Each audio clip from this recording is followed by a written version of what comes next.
A team of salvage experts this morning is celebrating an historic discovery in the Indian Ocean. They found the wreckage of a Portuguese ship that dates back more than 500 years. It is believed to be the Esmeralda, which was part of a fleet led by explorer Vasco da Gama. Charlie Daggett spoke to the leader of the recovery effort. He is in London with what the British-led team found. Charlie, good morning. Good morning. This all goes back to Europe's golden age of exploration, a time of trade routes between India and the waterways of major European capitals like London. And if this is the Esmeralda, it would make it the oldest shipwreck to be discovered from that era. They knew where to look, the shallow waters off the coast of Oman. They just didn't know what they'd find beneath the waves. And dolphins. And humpback whales.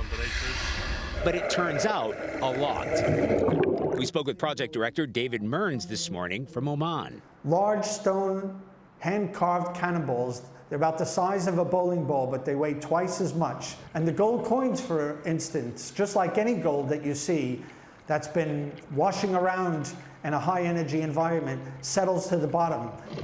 Among the items they discovered and hauled to the surface, the ship's bell, intact if in need of a polish. A unique silver coin called an indio, specifically minted for trade between Portugal and India. So rare, there's thought to be only one other like it in the world. And something the team found even more exciting. What's better than a Portuguese gold coin? Who found that then? You! They're not exactly sure what it is, but they think it might be part of an astrolabe, a 15th century navigational tool. For those who don't remember the 8th grade, Vasco da Gama was the legendary Portuguese explorer who became the first to reach India by sailing east in the fierce race for the trade in exotic spices. About the same time, his competition, a guy called Christopher Columbus, went west and happened to discover America.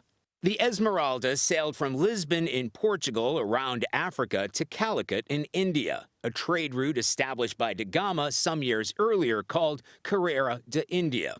When da Gama returned to Lisbon, the Esmeralda, captained by his uncle, made her way to the island of Al Halania off the southern coast of Oman, where it ran into a violent storm and was apparently dashed against the rocks.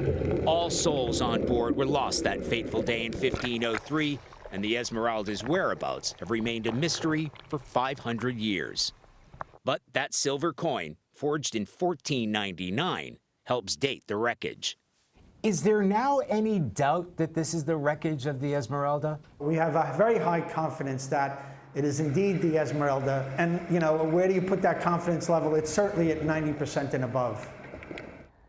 Mearns told us they first knew they were onto something when they found cannonballs lying on the surface of the sand while they were snorkeling in shallow water.